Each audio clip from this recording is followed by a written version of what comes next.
저 신세대 군인들, 이런 MZ세대 노동자들에게는 어떤 임무를 주어졌을까? 저희가 러시아로 나갈 때 이미 교육을 받았거든요. 당신들은 건설을 하러 나가기 때문에 구체적인 공부도 다 준비하고 나갔습니다. 그렇게 돼서 일단 공사를 시작했는데 아니 일을 하러 나왔는데 뭐 정치적 수양을 시험하러 나온 거예요? 서로가 경쟁을 하는 거예요. 그래서 제가 생각해 봤습니다. 사회 노동자들은 저렇게 편안하게 일을 하는데 하루 계획도 수행 안 하면 많아 그렇게 일을 하거든요. 근데 군인들이다 보니까 자존심 싸움이에요. 평균 하루에 미장을 30평방에서 40평방을 줍니다. 미장을 40평방. 네, 40평방이면 한 방울 끝내고 나와야 되거든요. 체력이 돼요? 굴에서 놀랐다는 겁니다. 초인간적이야. 네. 어떻게든 이길. 사회 사람들도 저희들도 무섭대요. 인간이 아니라고 저는 이제 그렇게 말을 하거든요. 12시부터 시작을 해서 빠른 사람은 밤 11시까지 끝내요. 아니 북한에서는 이 속도전이라고 해서 정말 단기간에 아파트도 막 짓고 그러지 않아요? 맞죠. 사실 오죽하면 전문가들이 북한이 아파트를 짓는 것은 인해 전술이다라고 이야기를 해요. 맞지. 왜냐하면은요.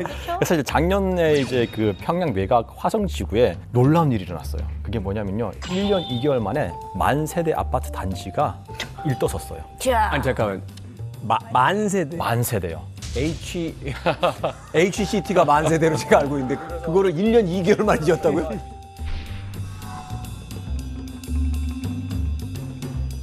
이렇게 벌판이었던 곳이 옆에 이렇게 바뀌었어요. 이게 가능해? 와 진짜 대박이다. 도시가 하나. 사실 이게 어떻게 가능하냐면요. 이게 김정은의 육성 사업이었어요. 북한에서는 여기 아마 대부분 군인들이 동원이 됐을 거고 그리고 그 군의 책임자는 과행 충성을 하는 거예요. 왜냐하면 또 승진하기 위해서. 그러다 보니까 자기는 현장에 나가서 지휘만 하지만 갈아 넣는 거는 사병들인 거예요. 그렇죠. 그래서 실질적으로 이제 그 통계를 해보니까 1년에 연간 1,600만 명이 동원됐고요. 그리고 이제 하루에 평균 4만 5천 명이 투입해서 마무리를 한 거예요. 그러니까 수령이 이야기한 건설 사업 그 외의 모든 사업은 효율성보다는 효과성을 따지는 거예요. 1년 2개월 만, 14개월 만에 만세대 지워라. 그러니까 그냥 다 갈아 넣는 거예요. 실제로 저희 아버지가 건설부대셨는데 근데 하루에 진짜 2시간씩 재우면서 사병들을 안 재워요. 안 재우려고 방송차를 한 5대를 아파트 밑에다 이제 가져다 놓고 계속 방송차로 노래 부르고 막 이러는 거예요. 선전선동하고 그래서 고문이지. 그게 진짜. 그래서 건설 현장에서 추락사 하는 거는 어제 오늘 일이 아니래요. 피곤해서 떨어지고 막 이런 게 밤을 그렇게밖에 못 예, 자니까. 수다하고 어쩌다 이제 화장실에 들어가면 거기에 변기 안고 이렇게 쓰러져서 잠을 자느라고. 굉장히 말도 안 되는 임무를 부여받았습니다. 6개월 안에 땡땡을 만들어라. 이게 뭘까요? 다리? 땡땡 다리? 다리 이거 어마어마한 다리 있잖아요. 오 다리. 블라디보스톡이죠. 야 다리? 다리 잘못 다리 만들었다가 큰일 나. 별장 같은데 저는. 별장. 만들어라. 다리 별장이면은 이정혁 씨가 금방 만들 것 같은데. 그래요? 2달 안에 만들 것 같은데. 그러니까- 정답은 뭐야? 30층짜리 빌딩을 6개월 내로 완성하라라는 야 거였다고요. 말도 안 30층짜리 빌딩을 6개월 내로 완성하라라는 야 거였다고요. 말도 안 돼. 빌딩? 이요? 이건 안 돼. 3층짜리 빌딩을? 제가 주변에 뭐 건설하신다는 분들 뭐 얘기 듣고 보이는데 이게 불가능해. 굳히면서 올라가야 올라가야 되잖아요. 그리고 계절이 타야 돼. 이게 맞아요. 많은 사고가 뭐냐면 겨울에 시멘트가 하려다가 그냥 거기서 다 죽는 거거든. 양생이 안 돼가지고. 안 돼요. 30층짜리 빌딩 미션 받으셨어요? 네, 했습니다. 건설 그거 지금 그게 된다고요? 된다고요? 야. 가능합니다. 이렇게 기울어져 있지 않을까 지금쯤이면 이렇게 삐딱하게? 봄에 시작해가지고 가을 되기 전에 끝나는 끝나는 거잖아요. 거죠. 말이 안 돼. 끝납니다. 당연히. 아니 그럼 6개월 안에 이 30층을 이제 빌딩을 지으려면은 잠도 못 자고 했을 것 같은데. 아, 그렇죠. 저희가 군인이잖아요. 이 군인이라는 명목을 해가지고 무작정 내모는 거예요. 아, 힘들어서 못하겠다. 저는 그런 말을 못해요. 그냥 한마디로 자존심이 걸린 싸움입니다. 내 자존심을 지켜야 내 밥그릇을 지키고 그리고 내 부모도 지킬 수 있다. 뭐 그런 의식이 있습니다. 그러니까 시키면 시키는 대로. 근데 제가 가장 억울한 게 뭐냐면요. 그 30층 건물 안에 저희 사람들이 한 50명이 들어가거든요. 그리고 나머지 해외 사람, 우즈베키스탄, 그리고 베트남 엄청 많이 들어가요. 네. 우리들의 노동에 비하면 한 절반도 안 되거든요. 이 사람들이라는 건. 근데 월급은 배로 받아가는 걸 보면서 아 이게 뭐냐. 아니 그럼 우리는 완전 착취만 당하고 있네. 노예가 완전 또해죠. 여해죠. 그걸 압니다.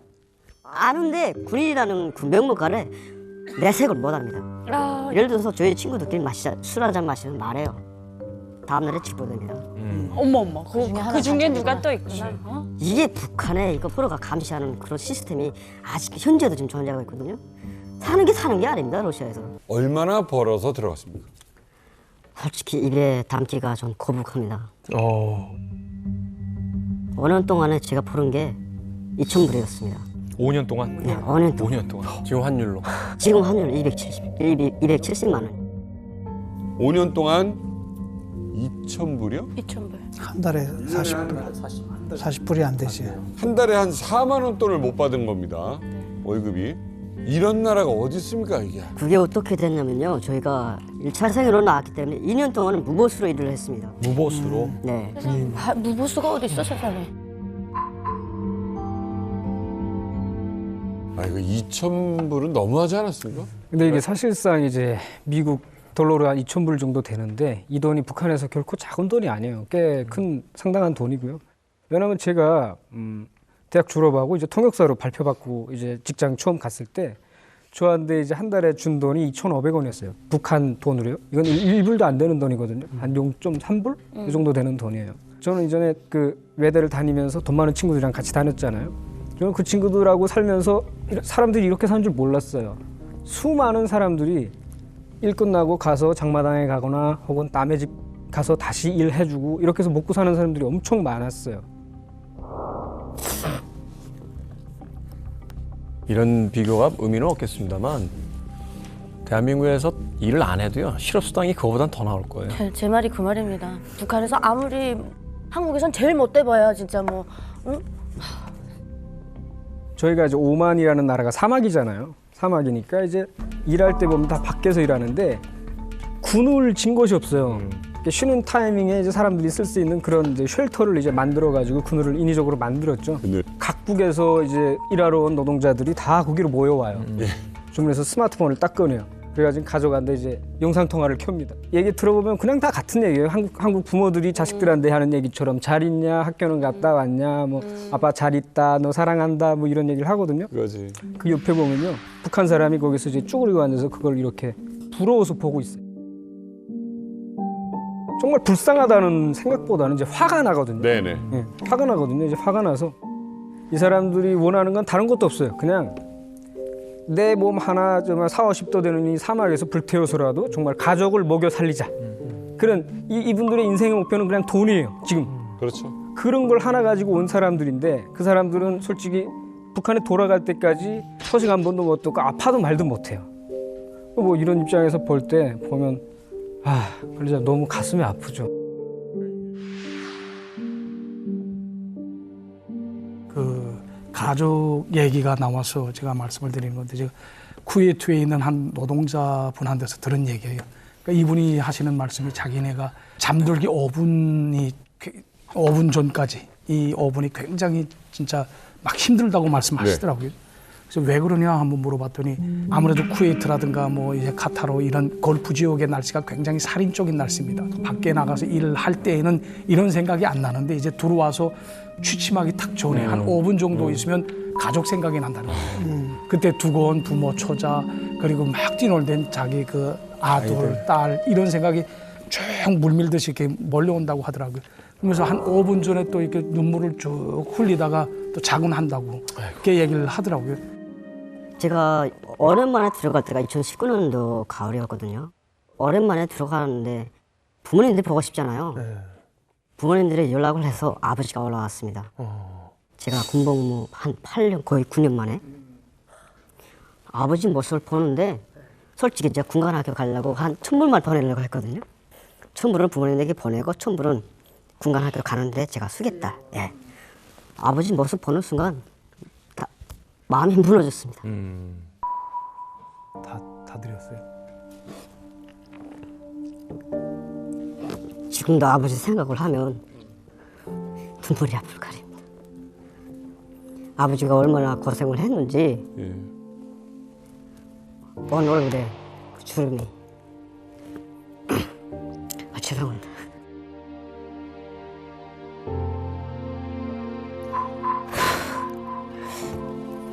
제가 그렇게 아버지에게 돈을 벌어야겠다는 그런 생각이 나도 모르게 그동안 저를 키워주신 그 고마움이 들었다기보다도 아버지에 대한 미안함이 감이 드는 거예요.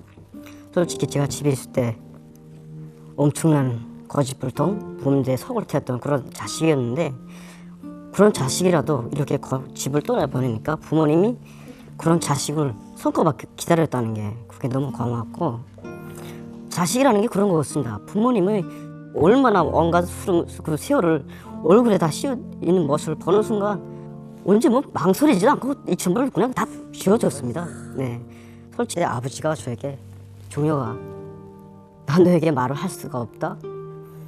내가 이렇게 17살 철부지 어린 소년으로 군대를 나가서 이렇게 9년 만에 보니까 이제는 아버지 근실 다인 것 같다.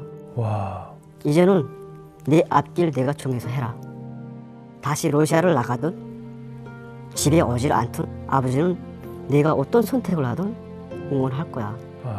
저는 그래도 부모님들을 위해서 이렇게 모든 최선을 다해 왔다고 저는 생각했는데 부모님의 입장을 바꿔놓고 생각해 보니까 이게 부모 된 입장이었구나. 아무리 자식으로서 효도를 한다고 해도 부모님들의 발리축에도 못 따라가겠구나. 그런 생각을 갖고 그러면 아버지 저 다시 러시아 나가겠습니다. 그래, 그럼 다시 가서 내가 하고 싶은 대로 해. 그래서 아무런 근심과 걱정 없이 해를 나왔던 것 같습니다. 국방종합대학? 이걸 왜 내가 처음 듣는 거죠 지금? 사실 그럴 수밖에 없는 게 저도 한국에 와서 국방종합대학을 처음 들었거든요. 왜냐하면 이곳에서 북한에서 그렇게 공을 들이고 있는 ICBM 그런 기술들을 만든다 그러면은 그 학교에는 매일에 쌓일 수밖에 없어요. 그리고 사실 이거를 공표해가지고 우리가 ICBM 만들어 우리가 큰 폭탄을 만든다 그러면은 국제사회 눈들이 그걸 보고 있거든요. 그렇게 했을 때 이 학교는 태생부터 매일에 감출 수밖에 없는 그런 조건이다라고 보면 됩니다. 네. 저도 들어보기는 했었는데 사실 뭐 그 대학이 뭐 한다라는 곳인지는 알 수가 없었어요. 네. 하지만 그렇죠. 되게 비밀이에요. 네. 똑똑한 사람들이 가는 곳이다라는 얘기는 들었는데 저희 마을에 이제 어떤 아저씨가 자랑을 하더라고요. 자기 아들이 군에 나가서 신년사를 30분 만에 외웠다. 북한 군인들은 해마다 나오는 1월 1일이면 김부자의 신년사를 외워야 되는 과제가 있거든요. 근데 그 신년사를 30분 만에 외워서 정치부에 가서 통과를 했다. 그러면서 막 그 군 쪽에서 자기 아들을 국방대학, 그때까지만 해도 종합이라는 건 빠져있고 국방대학이라고 했는데 국방대학에 자기 아들이 갈 수 있다라고 하면서 막 자랑을 하더라고요. 예. 그래서 아 정말 똑똑한 아이들, 수학을 잘하고 머리가 좋은 애들이 갈 수 있는 곳이구나라는 정도만 알고 있었어요. 잘은 모르셨는데 네. 아니 북한 주민분들도 이렇게 모를 정도로 꽁꽁 숨기는 학교잖아요. 근데 우리 또 이만감 출연자분들은 네. 또 어떻게 보면 북한에서 또 최고. 예? 이거 다 모르는 게 없으신 분들이잖아요. 이거 다 모르는 게 없으신 분들이잖아요. 우리 팀장님 대답을 못 하시는데. 사장님은 알고 사실 그 대북 정보 하시는 분들, 특히 군사 정보 하시는 분들하고 이제 일부 전문가들 사이에서는 어느 정도 이름이 알려져는 있었죠. 근데 이게 이제 그 베일을 벗은 게 김정은이 스스로 네. 이런 데다 하고 맞아요. 2016년에 딱 공개를 해버렸어요. 왜요? 김정은이 2016년에 뭐야? 바로 그 배는 늘 국방종합대학을 시찰했어요. 그래요? 예, 가가지고 뭐 방문한 모습이 관영 매체로 되고 그리고 아예 저렇게 기념 촬영도 하고 벌써 저렇게 동상 서 있고 건물 규모를 보면 얼마나 공을 들인 그 학교인지 알 수 있고 저 뒤에 저게 탄피예요? 뭐 사람이에요? 지금 학생들이 지금 사람이야? 예, 군복을 입고 지금 서 있는 겁니다. 인간 탄피예요. 기관총 안 그랬는데 저래. 저 원래 안 그랬는데. 저게 뭐 김정은이가 아예 나 이 학교 정말 내가 키우겠다 이런 게 김정은이가 자기 이름을 붙여버려요. 정식으로 그랬다고요? 그러면 플레임이 뭐예요? 플레임이? 김정은 국방종합대학으로 아예 이름을 붙여버리고 거기에 자기가 명예총장도 맡고 이렇게 합니다. 아니 이게 뭐 역사 속에서 보면 어떤 유명한 어떤 단체나 이런 데다가 왜 그 왕실에서 뭐 로얄이다. 그래서 어떤 그 명칭을 부여하는 게 있잖아요. 그만큼 이제 아끼고 이제 굉장히 그 전폭적인 지원을 약속한다 뭐 이런 뜻인데 북한에서 이제 그 소위 이제 백두혈통이라 부르는 김일성, 김정일, 김정은의 이름은 사실은 그런 의미가 있는 거잖아요. 있죠. 그러니까 사실 저희가 김정은이가 지금 집권을 잡고 나서 김정은의 생일이 정확히 언제인지는 알지만 북한에서 기념을 하지 않고 있거든요. 그만큼 김정은이가 겸손하다고 하면 겸손한 행보를 보이고 있잖아요. 근데 대학교에 자기 이름을 줬다라는 거는 뭐냐면은 그 대학교에 어마어마한 힘을 실은 거고 자기대에 와서 김정은 국방 종합대학으로 승격을 시킨 건 뭐냐면은 이걸 통해서 저희가 북한의 미사일 기술, ICBM 기술이 어느 정도의 궤도에 올랐구나. 이제는 자신감 있게 공개를 한 거죠. 그렇게 봤을 때는 사실은 김정은도 이렇게 이야기했어요. 대학 위의 대학, 세계 1위의 대학을 만들겠다라고 천명을 했거든요. 그리고 북한 대학교 안에 김일성 동상, 김정일 동상이 2개 있는 거는요. 저는 처음 봤어요. 그만큼 이 대학교에 어마어마한 애정을 쏟고 있는 거죠, 지금.